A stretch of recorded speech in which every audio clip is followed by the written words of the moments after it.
Sain. Ate Yasi. Dito na ikaw sa baba sa crib.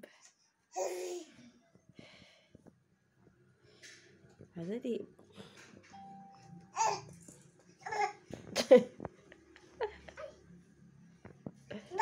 Dali na.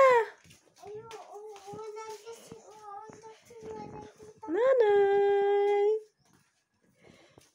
Si ate naman ang tagal.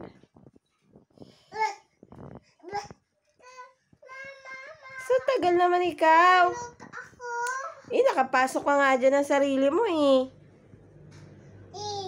Ka dyan mahuhulog. Oh, di ba? Dali na. Ganta kasing taas ka dapat ni Sain. Hindi ikaw kita. Baba ka. Pantayan mo lang si Sain.